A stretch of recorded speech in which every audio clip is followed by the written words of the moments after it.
This episode of the Productivityist Podcast is brought to you by the UCI Division of Continuing Education. Established in 1962, the UCI Division of Continuing Education has been offering education for adult learners in Orange County for over half a century. And you don't even have to live in Orange County now to take advantage of what UCI Division of Continuing Education has to offer. You can go to ce.uci.edu/podcast to learn more, or stick around during this episode because I'll chat them up a bit more. But for now, let's get on with the show.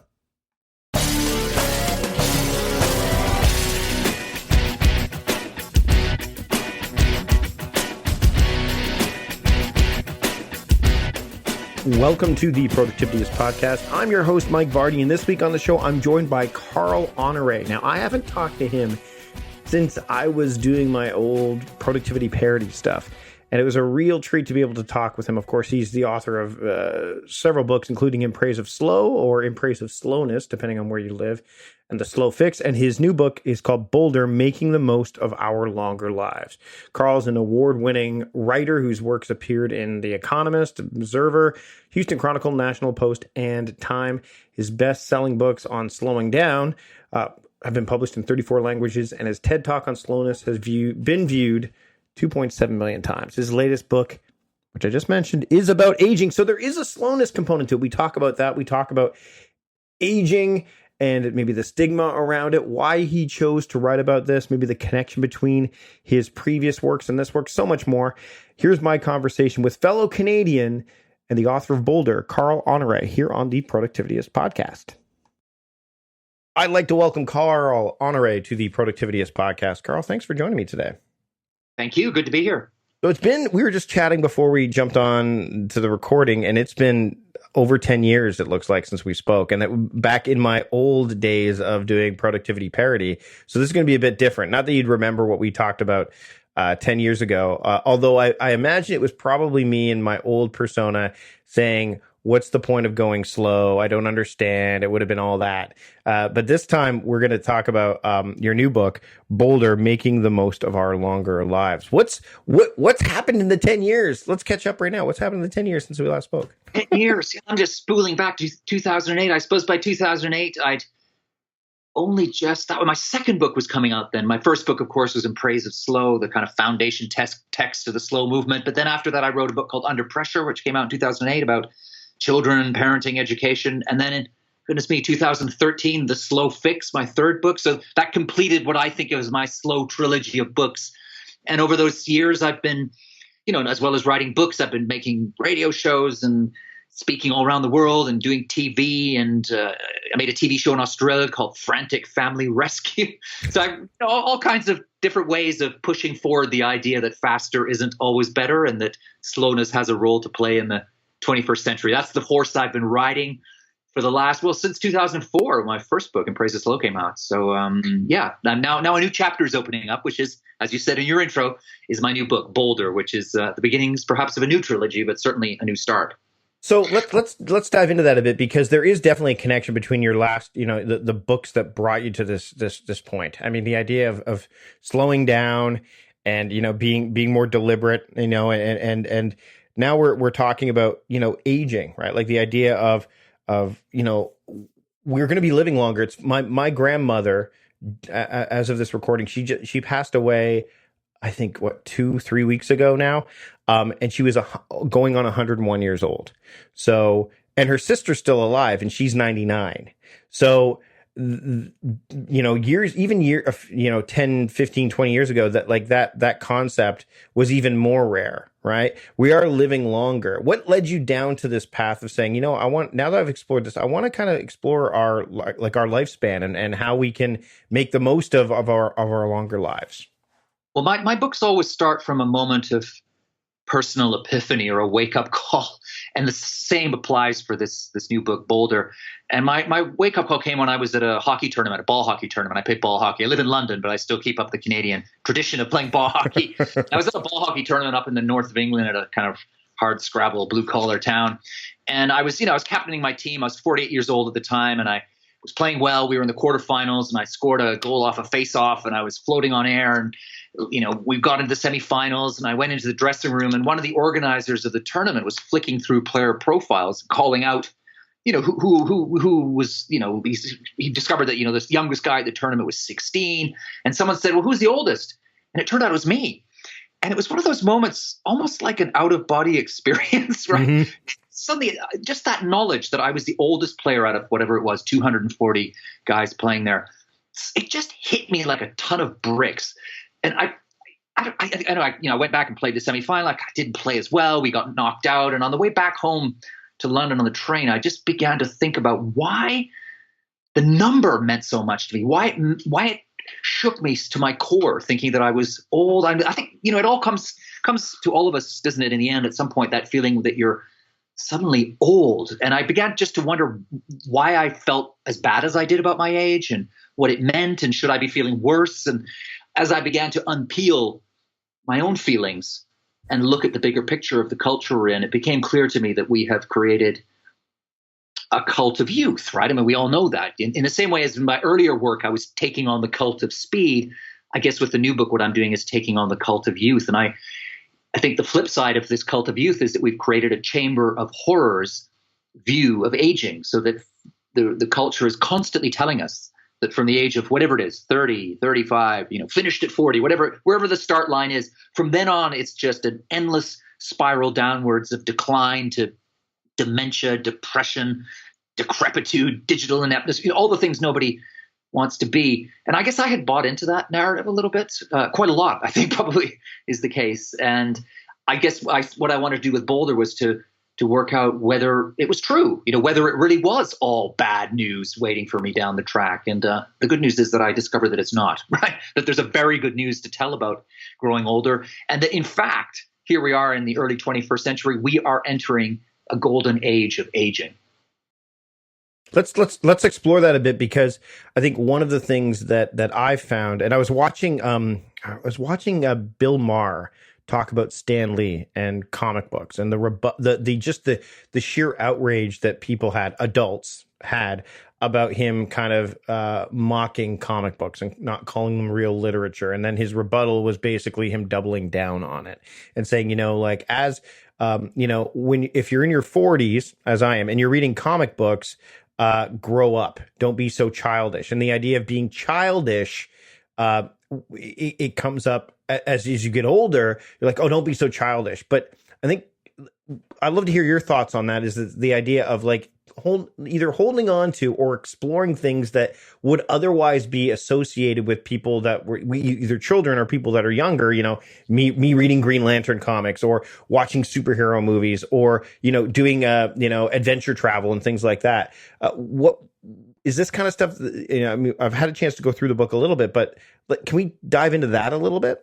Yeah, sure. I mean, I think that's one of the things that holds out hope for all of us now, is that we've, through history and into the early modern period and through the 20th century, we created a very rigid 3-stage life path, right?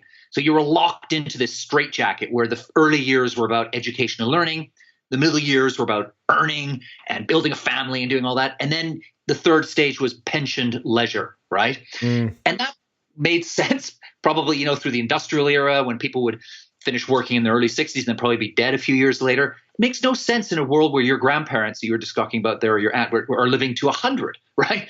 And so one of the things that's shifting now as the tectonic plates move is that we're moving away from that rigid 3-step formula or path to something much more fluid, opening it up so that you can read comics at any age, so that you can start a master's degree in your 50s or a family in your 60s, or take up kite surfing in your 80s, or become a volunteer in your 20s rather than waiting till you're a pensioner. And I think what's happening now culturally is that we're throwing all those pieces up in the air and they're coming back down again in a way that gives people the wherewithal, the freedom, the permission, the space, the right even to define what their life is going to look like at every stage. So if you want to live a certain way in your 30s, read comics, that's fine, right? And I think culturally that's becoming more and more acceptable. I just did a concert, like a music festival in London a little while ago. It was Paul Simon playing, and Paul Simon goes back. I remember him and I'm 51 now, so I remember him. Simon and Garfunkel. Mm-hmm. I mean, obviously they broken up by the time I was, but I used to listen to their stuff. I went along and saw him singing in Hyde Park in London, and it was there were kids there from, teenagers all the way up to, 80 somethings. And I think that's where we're moving now, is that, I mean, just one example that I think underscores how the barriers, the cultural barriers between the generations are tumbling, and how we're flattening things out and opening them up.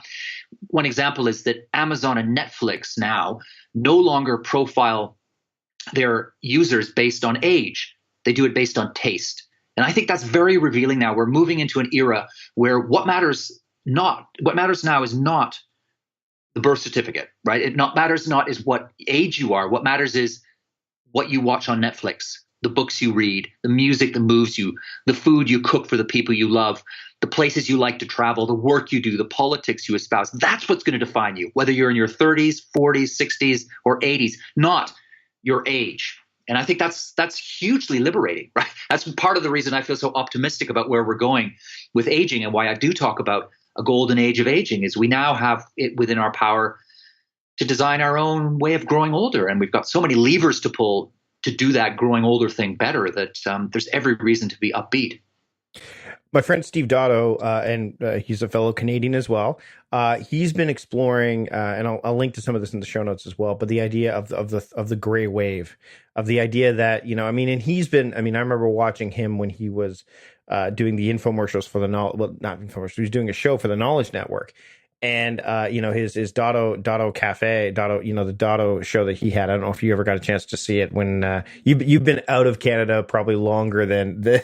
And it may not have been something that you saw.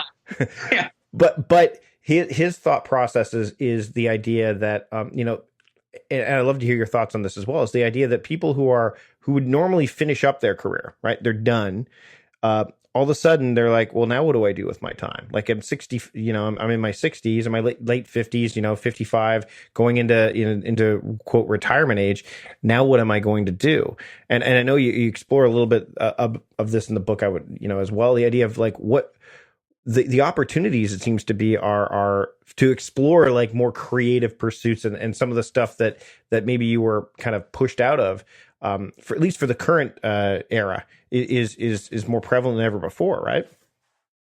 Yeah, with this demographic bounty spreading out before us, people are making more of it, right? And then later, if you're talking about that generation who are now in their 60s and 70s and so on, or are retired, of course, yeah, they've grown up in probably quite high-bound careers, maybe frustrated creative urges, and this is a time later on when they've got the freedom and often the financial oomph to go pursue, personal pursuits and do things that light them up, rather than the ticking boxes or following whatever career path they felt they had to have. So two things are intersecting for people in later life in that generation, and always will, but let's talk about that particular generation. One is that you've got to a stage where you're a bit more established, you've got the freedom, you can choose to do things. But there's also something that definitely happens with aging anyway, and this will be the same for my generation when we get to that age, and the generation of 30-somethings coming up, and the millennials and everybody. And that is that people become more expansive. They become more sort of, they start to focus on what's really important to them. And part of that is, maybe mortality. You realize time's running out, and you just let things go that don't light you up, and you focus on the things that do. People in later life tend to have fewer relationships, but those relationships that they do have are stronger. There's a kind of creativity that gets held up. In some cases, it seems to be a kind of creativity surge in later life. So there's so many things that will nudge us towards opening new doors in later years. And I think in some ways, this generation that's in that kind of moment, I guess we're probably going to call them baby boomers, right? That's probably who are in there at that cohort who are pushing that door open.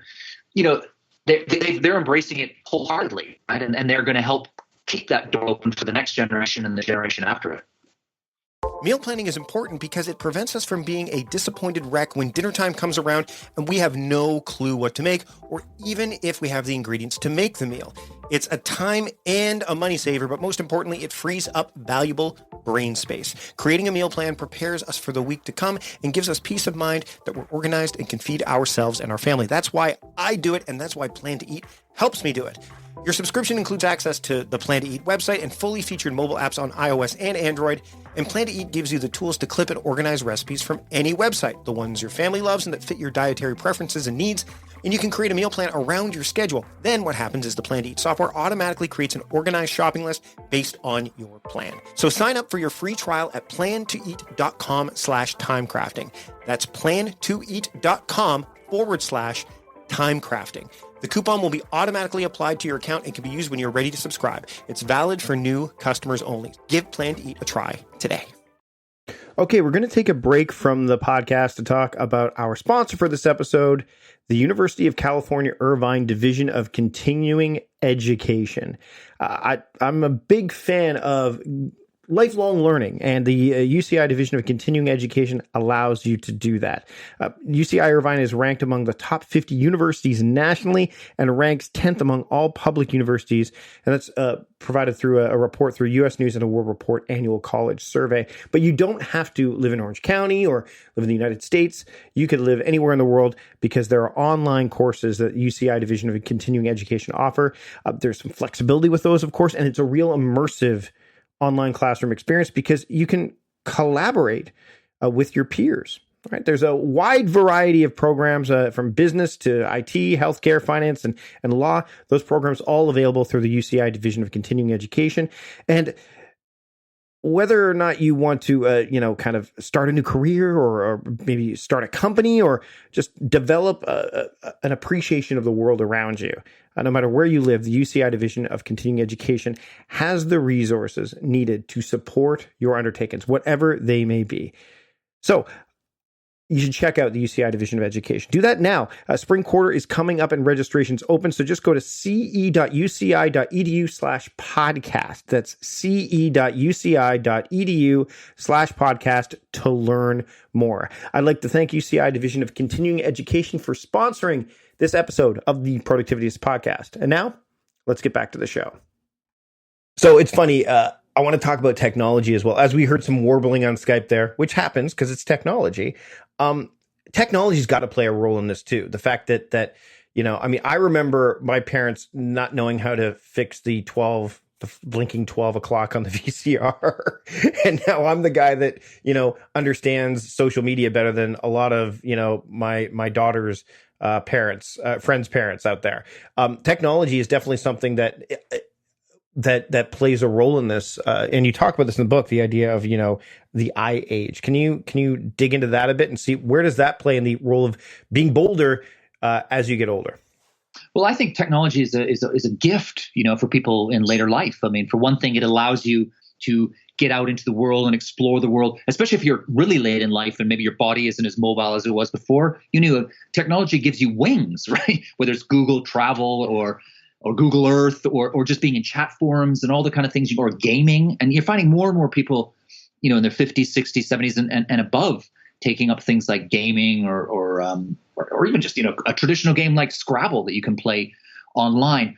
But there's a real myth here about older people and technology that somehow it's just, it's not because older people, because they're older, cannot learn new technology. Often it's just this kind of cultural idea in the ether telling people that they can't learn, that they don't make the effort to learn. But when people do at any age make the effort to learn, they can pick up the technology just as fast as any millennial. One of the things I do in the book is I visit a center called Senior Planet in New York City. And I went along to see kind of website development class for older people. And it was full of people, from their late 60s up to their 80s. They were picking up this website stuff just as fast as I would have, or as my daughter would have, right? And I even in my own family, when my mother, who's now late 70s, she comes to stay with us, and I tell you, she's as nimble and dexterous on her iPad as anyone else in this household. And in fact, she probably spends more time looking at screens than her teenage granddaughter, right? So I think there's a lot of myth out there around technology that often the myth becomes the reality, becomes a self-fulfilling prophecy, because people swallow the idea that, whether you're an older person, you think, well, I can't do this because I'm an older person. So what happens? You don't make the effort and it doesn't happen. But if we can bust through those myths and take them down and just say, you know what, people can carry on, because, people, I guess, that old adage, right? The old saying, you can't teach an old dog new tricks, isn't even true for dogs, right? I mean, people can go on learning all kinds of stuff right up until their deathbed. And the same is true for technology. And a big part of what I'm looking at in the book is the paralyzing, stultifying, deadening effect of ageism. That if you have a bad view of aging, if you think growing older is going to mean loss, decline, inability, all that stuff, then it will. It will become its own prophecy, right? It will fulfill its own prophecy. And that's very true with technology, I think, and learning that go hand in hand. If you believe that you can learn, you will, however old you are. One of the things that as we've been talking about this, I've been thinking about, especially relations to your last books, is the idea that, getting older, like the fact that we are going to live longer, or the majority of the population is going to live longer, because there are no guarantees. But the idea of slowing down plays a role in this, I think, because we live in this culture of like, get as much done as you can in as short a time as you can, because that's what people believe productivity is. But I think the message that Boulder sends, one of them is, listen, you've got more time than you think. So let's appreciate the moments from pillar to post, as opposed to, rushing through youth and then realizing you have, oh, wait, now what am I going to do? Is that something that was intentional as you wrote this, or was it just a byproduct? I think it was almost like a byproduct, because part of me was thinking that I was going to write a book that wasn't about slowing down. I'd already written 3, and I came at this from the angle of, the hockey, a moment of epiphany and stuff. And I wasn't really thinking so much about slowing down. But of course, as I dug and drilled deeper into the ideas and the research and the experience that people have of growing older, it became clear that, one of the dimensions of what I was going to be talking about would be slowness. Because of course, as you grow older, some things do slow down. You're physically, we have got just less physical speed, less explosive speed. Some of the processing speed in our brains with, short-term memory recall gets a little slower. And we just have less energy, generally speaking, than we did in our 20s, when we're in our 50s or 60s and beyond. And in a culture that preaches faster is better, do more and more, do everything at once, that slowing down can look like failure. It can look like catastrophe. It can look like apocalypse. And I guess in that sense, what I'm saying with Boulder is actually, hang on a minute here, that slowing down can be really good for you. For one thing, you find that people, as they grow older, they get better at being present and in the moment, generally speaking, which is a very, very clearly linked to, happiness, well-being, enjoying things. People tend to get better socially, so that being able to listen more attentive to other people. Social acumen generally improves. In fact, there's a link here to productivity, which is that they've shown that in jobs that are based on social skills, productivity improves as we age, right? And I think I would argue that part of it is that people are just a little more slow. They're more willing to let the other person speak, to engage in a way that when you're very, very fast, you just lose. You lose those human connections, those bonds. And I think one of the things you see through my earlier work, which was that when you slow down and you're living at the right speed for you and so on, that one of the benefits and payoffs is that you're just happier, right? You're just enjoying your life instead of racing through it. And I see that as well with the research for Boulder, is that when you look at which age cohort reports the highest levels of happiness and satisfaction in life, it's the over 60s, right? Which again runs counter to the prevalent cult of youth narrative, which is that, you're happiest in your salad days. It's all about being, in fact, people are happier and more contented in life, generally speaking, in later life. So there are all these things that are so counterintuitive that tell such a different story from the one we're always being bombarded with, which is that aging is all about decline and depression and just really sucks. Once you dig down in and start looking at the truth, you find out that there's a whole other story to tell, and that story is pretty sunny. What are some of the things that you recommend people can do now, no matter what age they are, so they can live bolder? Because we're going to be here longer, and if you want to be here longer, because there are elements that can keep you from that, what are some of the things that people can embrace? Maybe pick one that you found that during your research with the book that was maybe a bit unconventional or counterintuitive that you wouldn't have thought.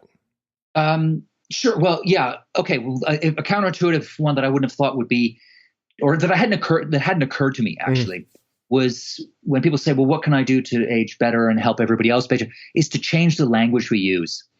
And that is, I think that's not very often on people's radar, but the language we use to describe whatever it is, aging, if it's negative and pejorative, then aging becomes a hard thing to do. So just think of how it's woven into our vernacular, that growing older is a bad thing. We talk about senior moments, feeling your age, showing your age, these things that speak of decline, right? Of darkness and unhappiness in later life. And I think when you use those words, even if you're using them in jest, self-deprecating, poking fun at yourself, I had a senior moment there. Every time you use a phrase like that, reinforce that narrative that aging is bad. And we've already language, race, different ethnic groups, different sexual orientations, the language that we use for those. We realize that language affects how we feel. It affects how you see yourself in the world. It affects how you live your life. And so a very big step I think all of us can take is check our language, try not to use this negative older life. Even one of the things was the still syndrome. A little word in there, still, without even thinking about it. He's still playing hockey in his 50s. She's still running her company in her 70s. They're still having sex in their 80s. And every time you throw a word like that in, what you're saying to yourself around you as you speak is, well, that's a miracle that person's still doing it. In fact, the assumption should be that they go on doing all kinds of things all the way through their lives, right? Whether it's having sex or running a company or kite surfing or just looking after, a next door neighbor who needs help. We can do all of these things. But if we have language that tells us that we can't, then doing them becomes more difficult and problematic. Speaking of language, as we get close to wrapping up, the title Bolder, it's funny because it doesn't, you look at the title, and bold, the definition of bold is showing a willingness to take risks, confident and courageous, which again seems language-wise not what you would associate with someone getting older. You would be like, you're going to be a bit more, a bit more cautious, a bit more trepidatious, a bit, you're going to feel like you maybe can't do as many things. You won't be as risky. When people pick up this book, what's the goal that you want them to get? Because this is the kind of book that, especially because it should last with you a long time. Because as long as you live, there are lessons to be learned here. So what's the takeaway, the big takeaway that you want people to get out of this book? Well, I think I'm glad you called attention to the title, because in a sense that title really captures everything. And in fact, it's slightly a play on words, because of course it's got the word older in it and then be at the front, right? So it's kind of, be older but bolder at the same time. And I suppose if I had to boil down into a nutshell what the book is all about, it's about emboldening people. It's getting people to find that bold side as they approach whatever it is, their next birthday, whether that birthday is 35, 45, 55, or 70 or whatever it is, to regard later life, to regard growing older as a process of opening doors rather than closing them. And just as a final thought, picking up on this idea that people are less bold in later life, again, that's not true. If you look at the stats on global entrepreneurialism, the group that's most likely to spot a business idea and then take a punt on turning it into a company are the 60s and overs again, and in the entrepreneurial space, it's middle-aged people and older who are setting up the most successful startups. It's not fueled teens eating pizza under their desk at 3 a.m, right? Some of those ones do hit a home run, and we hear all about them constantly, like the Zuckerbergs. But actually, the great majority of people who are getting out there boldly, setting up new companies, doing things in the world are actually in later life. We just don't allow that. We don't allow them the visual space. We don't allow that to become part of the conversation we're having about the society we live in. But the more we do, the easier it becomes for people to do it. So I guess what's the message? Let me put it this way. I wish that I had written this book 20 years ago in my 30s, because it would have saved me so many years of angst, worry, and dread that were all completely pointless, right? About growing older. I would have grown older to my age now of 51, feeling much more hopeful and probably a little bit bolder than I have been, if I hadn't had that millstone of ageism around my neck. That's what I want to lift people off people's necks and shoulders and give them that that courage to go out and work out what aging is going to mean for them and to be the best version of it. So I guess what I would say is don't age gracefully, age boldly. Exactly. That we want bolder. Let's all grow older and bolder together. Carl, this has been great. Thanks so much for taking the time today to join me on the show. Where can people learn more about you, and where can they pick up the book? They can learn all about me and my books and everything at my website, which is carlhonoré.com. Thanks again for joining me today, Carl, on the Productivityist Podcast. Thanks, Mike. It's been a pleasure. Big thanks to Carl for joining me on the show this week. You can, of course, go to all the links in the show notes, which will not only lead you to Carl's work, but also to all the other things that we discussed during the proceedings of this episode. I'd like to thank you for listening. And if you want to help me out and help the show out, a rating and review in Apple Podcasts or wherever you are listening to the podcast is always appreciated. It helps people find the show. It helps my producer, John Polster, and I take a look and see how we can make the show better. It's a win-win all the way around. So if you have a moment, a rating and review in Apple Podcasts or wherever you're listening to podcasts would be greatly appreciated. It's super quick to do, and it means a lot. What also means a lot is subscribing to the show. So if you are listening to this in Apple Podcasts and Overcast and in wherever you are listening to this show, if you just click on the subscribe button, then you're going to get every single episode that is coming from this point forward. And you can also make sure you can go back and listen to other episodes as well, but you won't miss a single episode. So subscribing to the show is another way that you can kind of show your appreciation for the podcast. I'd like to thank you for joining me. And I'd like to thank my producer, John Polster, for putting the show together. I'd like to thank my production team for getting the show notes and all that stuff sorted. And I'd like to thank Carl for joining me this week on the show as well. That's it for now. I'm Mike Vardy, the host of the Productivityist Podcast, reminding you to stop guessing and start going. We'll see you later.